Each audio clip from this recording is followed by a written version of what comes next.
Oi, gente, sejam todos muito bem-vindos e bem-vindas ao Ponto de Vista, programa de política de Veja. Eu sou a Marcela Rau e aqui a gente sempre traz muita informação, análise e entrevista. Vamos juntos, então, um ótimo dia. A gente já começa falando sobre a situação no STF após o caso envolvendo o Banco Master expor um racha entre os ministros. O presidente da Suprema Corte, Edson Fachin, defende um código de conduta e isso gerou uma reação dos outros magistrados.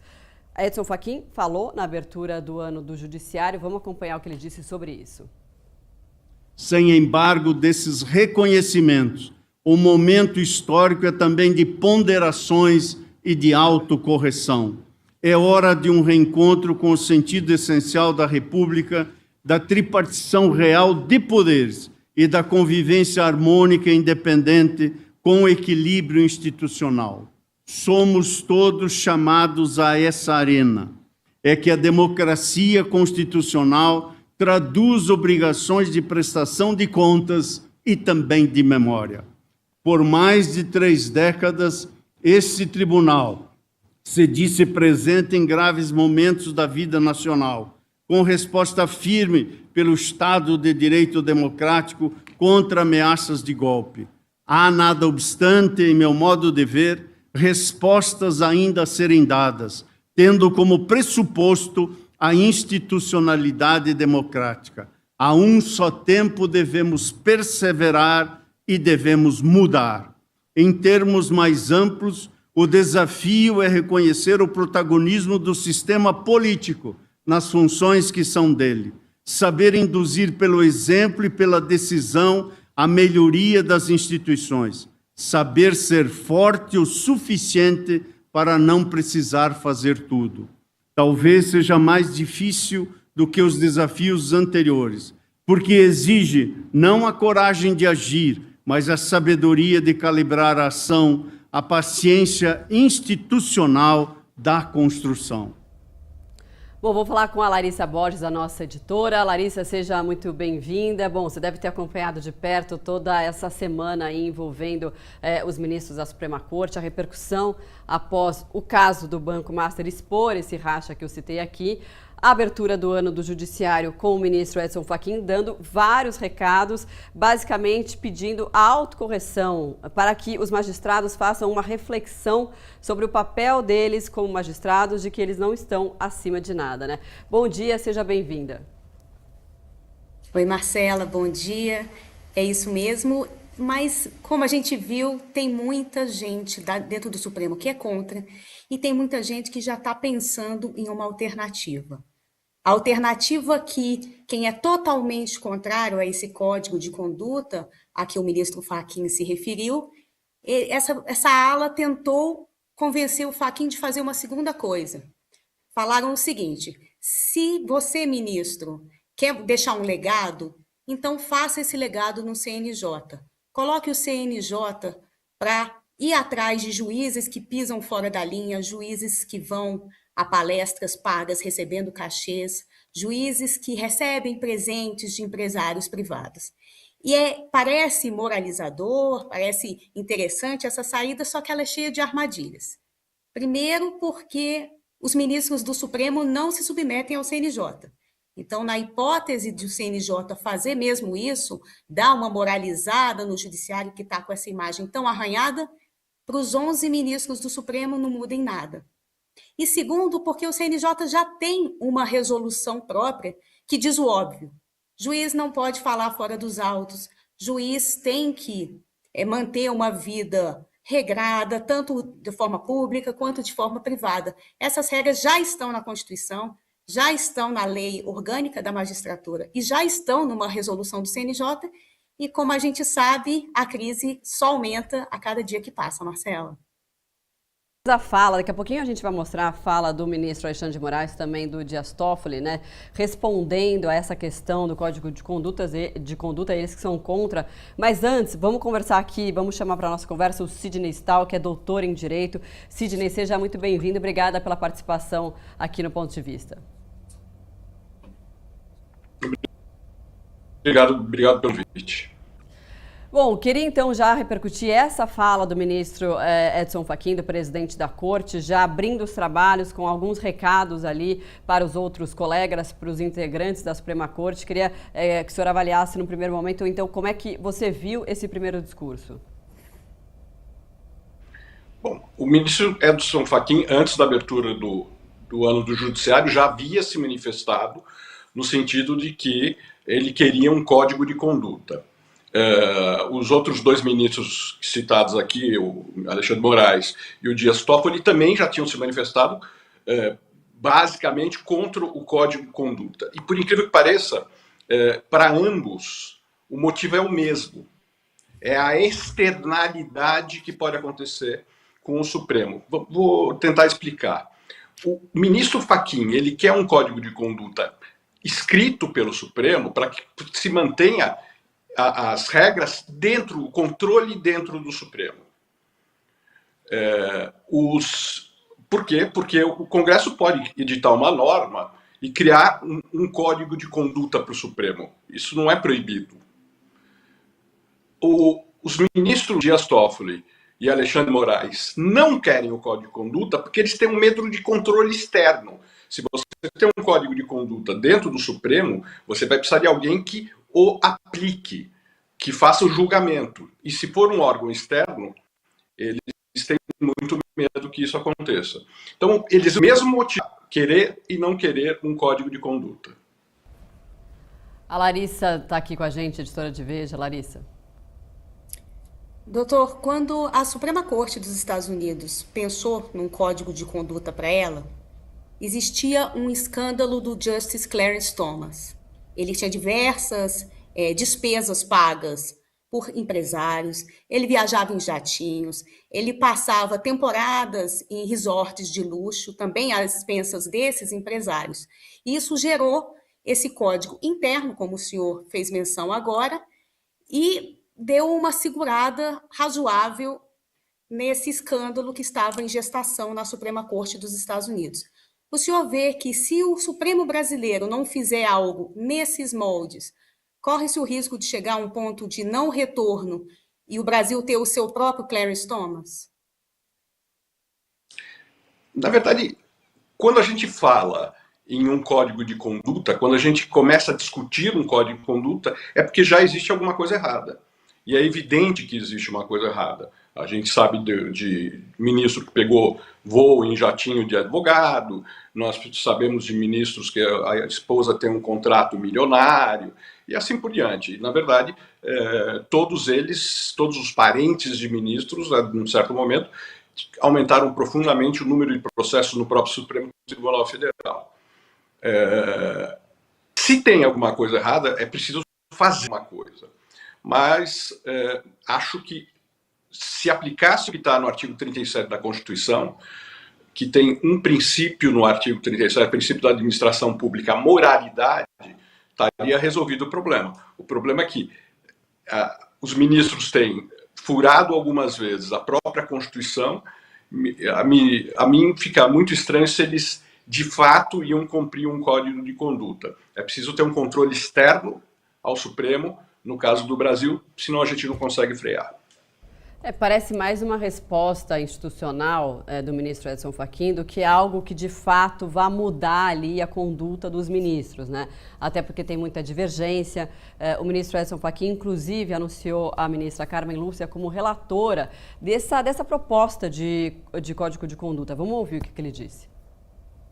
Isso de público, como já fiz, diretamente a todos os integrantes desse tribunal, a eminente ministra Carmen Lúcia, por ter aceitado a relatoria da proposta de um Código de Ética, compromisso de minha gestão para o Supremo Tribunal Federal. Vamos caminhar juntos na construção do consenso no âmbito desse colegiado. Impende dialogar e construir confiança pública, porque nesta reside a verdadeira força do Estado de Direito, e é para o cidadão que todo o sistema de justiça deve permanentemente se orientar. Reitero o compromisso ético que todos devemos ter no exercício das funções públicas. No contexto do Conselho Nacional de Justiça, que se orienta por atribuições bem delimitadas, iremos prosseguir nos afazeres do Observatório de Integridade e Transparência, colocando o CNJ como norte do aperfeiçoamento institucional do Judiciário no campo da ética e da transparência. Doutor, pelo que já se tem hoje de regras para os ministros do Supremo Tribunal Federal, já valeria, né? Isso é o que defende, inclusive, o ministro Gilmar Mendes, o próprio ministro Alexandre de Moraes, já valeria se fosse cumprido à risca? Ou se fossem cumpridas as riscas, à risca essas regras? Sem dúvida, essas regras deveriam ser cumpridas à risca porque está na Constituição. O artigo 37 diz quais são os princípios da ação pública. Daqui a pouco a gente fala um pouco dessas falas dos ministros. Pode concluir. A gente pode falar das falas dos ministros. Como é que os ministros se manifestaram em relação a isso? Quando o ministro Alexandre de Moraes diz que a magistratura já tem muita restrição, que o magistrado só pode ser ou professor ou magistrado, isso é verdade, mas é uma opção do magistrado. Quando ele entra na profissão, ele sabe exatamente quais são as restrições. Então não há que se reclamar dessas restrições, não há sentido em se reclamar delas.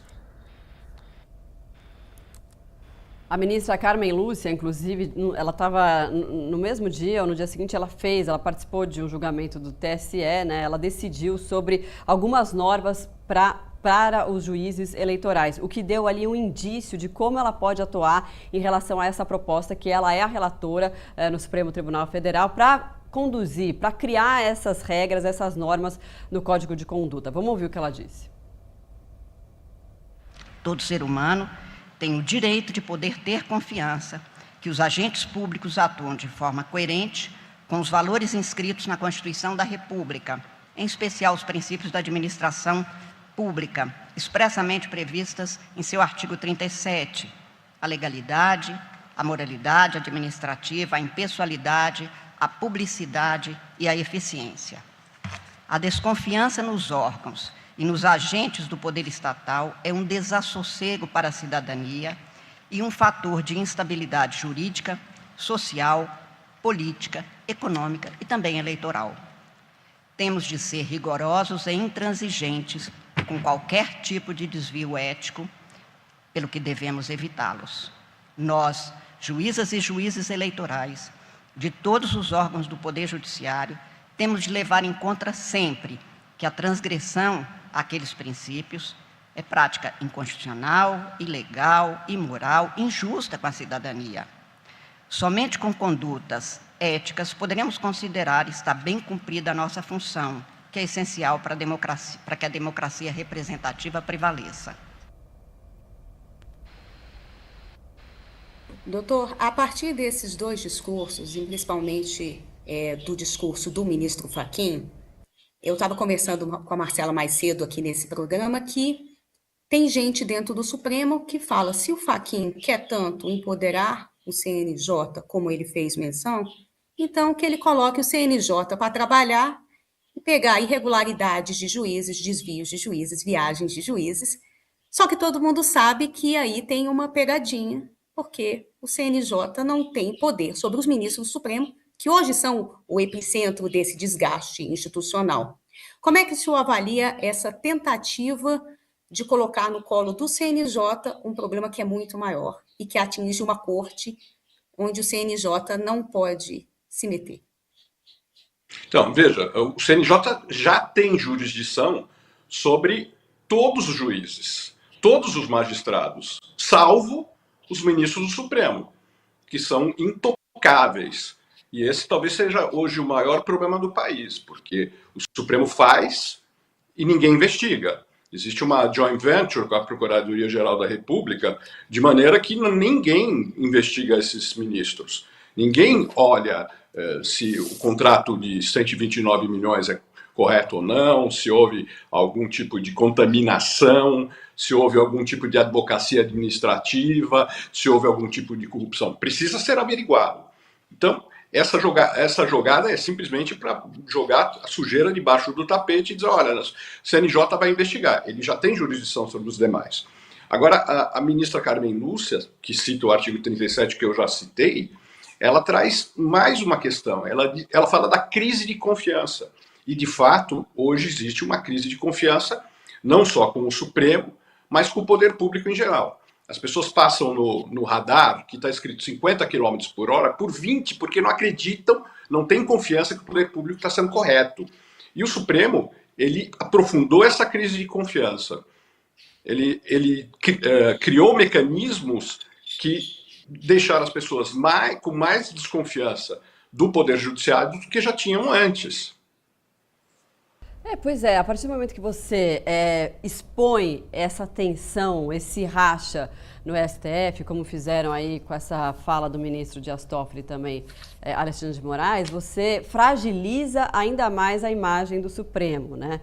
Tem ali, nessa decisão da ministra Carmen Lúcia, que na verdade ela fez uma carta de recomendação aos juízes eleitorais, e ela pede algumas coisas que são de bom senso, na verdade, né? Como a publicidade de agendas e audiências, a moderação em manifestações públicas sobre temas eleitorais, a vedação de demonstrações de preferência política e a proibição do recebimento de presentes que possam comprometer a imparcialidade. Parece o básico, né, doutor? Sem dúvida. É o mínimo do mínimo. O que a gente tem hoje, o ato que a gente tem hoje, e com dois artigos, primeiro artigo, tenha vergonha na cara, e o segundo artigo, respeite o artigo anterior, estaria tudo resolvido.